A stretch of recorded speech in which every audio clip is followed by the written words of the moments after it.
What's up, everybody? It's Simon from Lake Hub. Hey, today we're enjoying Richland Chambers Lake, just southeast of Dallas. Richland Chambers Lake, Richland Chambers Reservoir, whatever you want to call it. It's a big place and there's a lot to do. The lake is over 40,000 acres of water and there are over 300 miles of shoreline.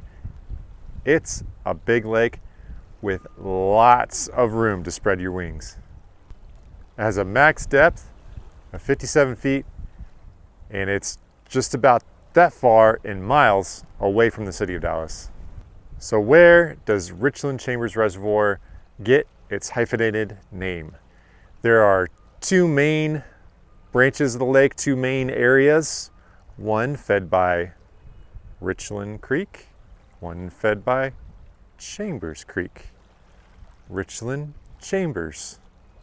Easy enough. So this lake was built in the 1980s for the Tarrant Regional Water District, which feeds Fort Worth, which is interesting because we're much closer to Dallas. In fact, we're on the other side of Dallas from Fort Worth. This area has an interesting history dating back to the early 1830s.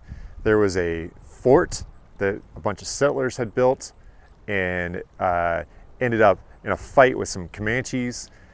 And that's where the story of Peta Nakona and Cynthia Parker took place. I don't know if you're familiar with that story. That's kind of crazy. And yes, Nakona of Nakona, Texas, of Nakona boots, Nakona beer, etc., etc., etc. And Cynthia Parker of Parker County, Texas.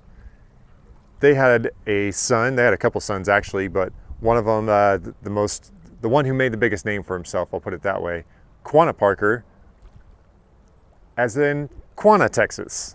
So there's a lot of namesakes in and around North Texas and the Texas Panhandle that were rooted right here in this area, in and around the lake. This is a fantastic lake for boating. If you like boating, then you really have to check this out because there is so much room to play.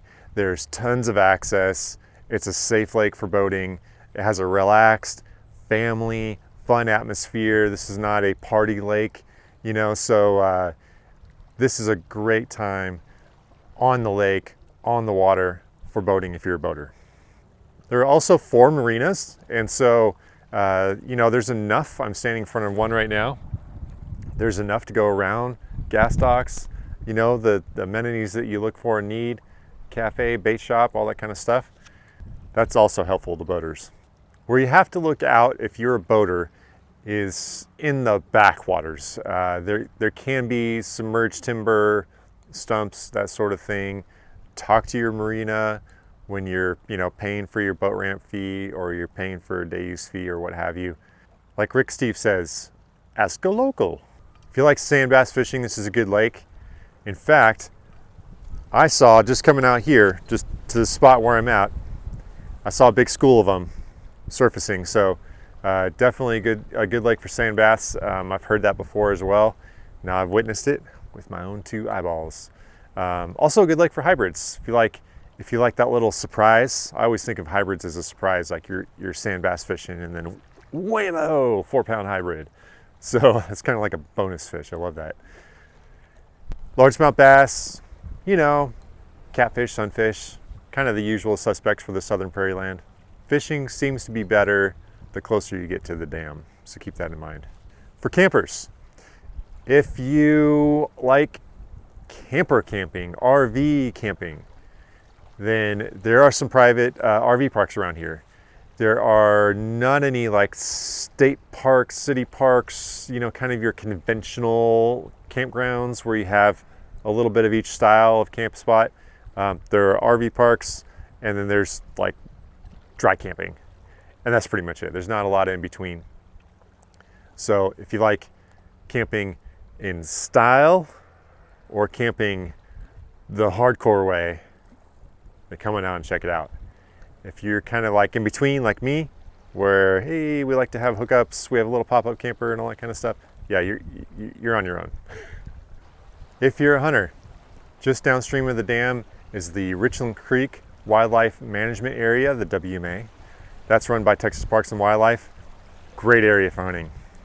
For waterfront homes, this is a blossoming area for waterfront homes. Right now it's pretty rural. It's pretty rural, but there's a lot of developments going in. And so if your dream is to live on a lake and build a home waterfront, Richland Chambers Lake and Cedar Creek Lake are blossoming lakes for waterfront homes. That's Richland Chambers Lake. I'm Simon from Lake Hub. We'll see you out on the water.